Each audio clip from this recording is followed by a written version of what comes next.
I'm Lorena, and I wanted to do another tutorial on binding. Here I have my block, and I'm going to do a whole binding tutorial on this. And I have my batting, and I have my back fabric. Now what I did here, let me move this out of the way. I made a whole giant roll of what I call this is for my sashing.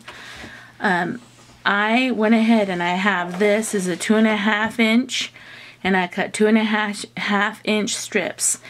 And so I'm gonna go ahead and sew all this all the way around. And so I'm gonna lay it on top with the raw edge facing towards me, and I'm gonna sew 1/4 of an inch all the way around this block and to do a full binding tutorial. And I'm doing it in a small setting, meaning it's not in a huge large quilt or baby quilt or anything like that. It's just with the block.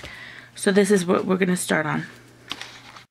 I'm here in the third corner. Remember, 1/4 from your top. Go all the way to the edge. I go backwards and then I cut. Here's my open. Then in an angle, make a triangle. Then fold this fabric completely over. I hope you can see that. And make sure that this is right on top of this, and this end is right at the end. And then we're going to turn around as you hold it and start sewing on that binding again. So here I'm at my tail ends, and I so find this dreadful tail end. What I did the other day, a client of mine was really having a miserable time, and she asked me if I had any tricks. So I came up with one. My trick is you need to have your iron on, and this sashing is 2.5 inches. And so I'm going to measure, and this is my 2.5 inch ruler, from the last area that I sewed, from here to here. I'm going to measure 2.5 inches. Hopefully you can see that mark line. And from this line to this line, from this, where I just marked it, to this line, on the other opposite piece of fabric, I'm going to mark 2.5 inches, and I'm going to mark 2.5 inches on both ends. So I have my marking, and I'm going to do it on this also, on both ends. Now, I'm going to cut right here where I just marked my 2.5 inch mark, and I'm going to cut my 2.5 inch mark. So it overlaps on top of each other. I hope you can see that. Hopefully you can see my marking also. So I have my loose end here, and I'm going to make a triangle, and I'm going to get my fabric and fold it in and make myself a triangle piece right there. And I'm going to lay it down, and I'm going to iron it. And because I gave myself 2.5 inches, and my triangle is right at the edge, there's a point right here, and then I'm going to fold it in half. Like this.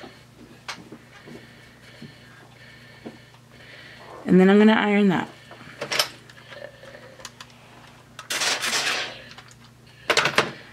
And then I'm going to go ahead and bring this on top of this, because this is what we want. We want this. We want this. So here I showed you how it's tucked in. We're going to go ahead and pull this green out, this piece out, your little triangle piece. we're gonna get this beautiful purple glue stick. Now this beautiful stuff, it washes away. And we're going to smear it a nice, beautiful, thick layer of it on your piece. Now, just like you tucked it in before, we're going to tuck this piece in again. And make sure that your sashing is lining up. I hope you can see that. Then, with your iron, you're going to steam press it.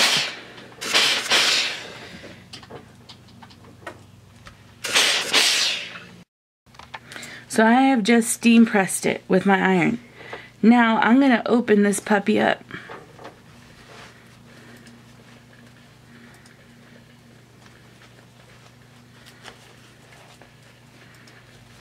Now it's tacked on, because once you steam press it, it's completely tacked to itself, to the other fabric. Now, if you see this, I'm going to pull this out a little bit. You see this iron mark, which was part of your triangle. Now, you have the seam line that you're going to sew on. You're sewing on that exact fold. And so I'll be back and I'll show you what I just did. So we already tacked this sucker down with Elmer's glue stick.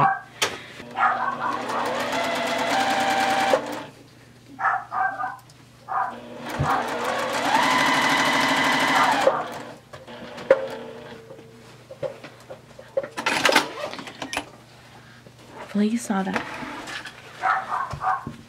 Here is where I sewed. Now I'm going to fold it back.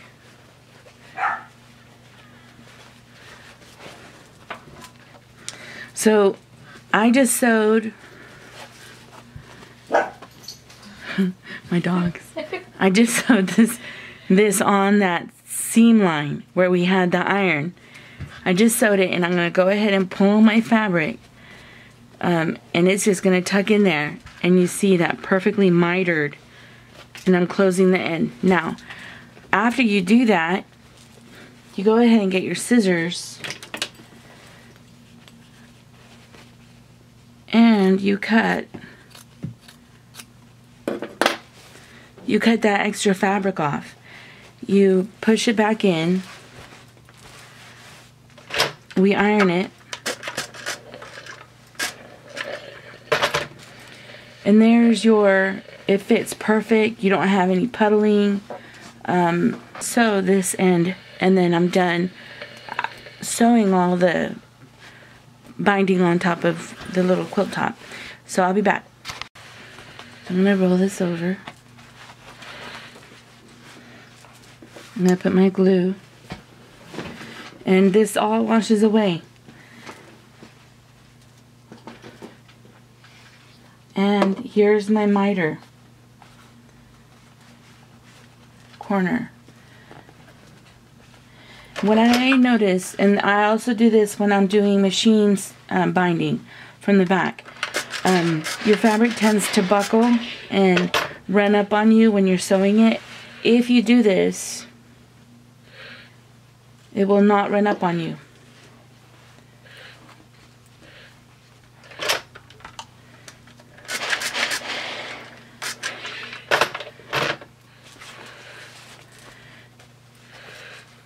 I'm going to pull all this up. I hope you can see what I'm doing.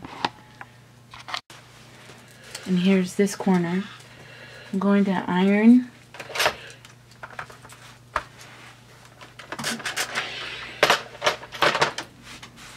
Get your glue.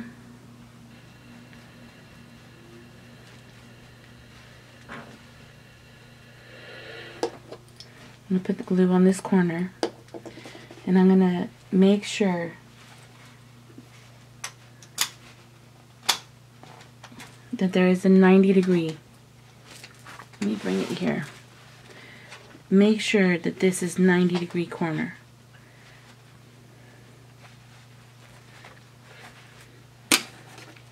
And you can get your ruler.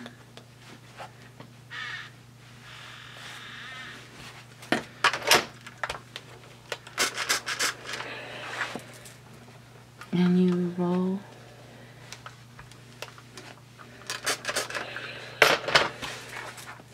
What I like about this is you already have kind of the top done. You roll this on here.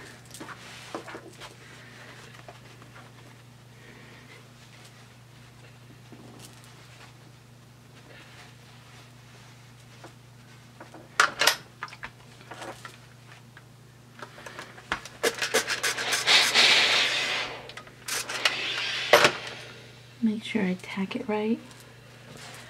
Now, what you would do after this is you would hand stitch the back of it. Now, I recommend you get your needle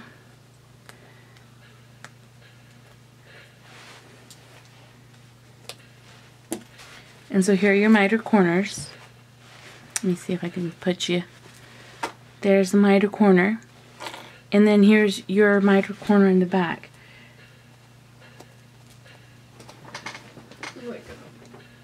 Mitered corner in the back. Now all you have to do is start hand stitching all this. And you can get so precise that you know that this is a completely straight line when doing this. When I hand stitch it, it tends to bubble on me. And this way you don't have to use your pins. You don't have to deal with pins, and you just start stitching, hand stitching all the way around. And also when you're doing your binding with the sewing machine, you can stitch and it's straight and it doesn't buckle on you at all. I hope you like this tutorial.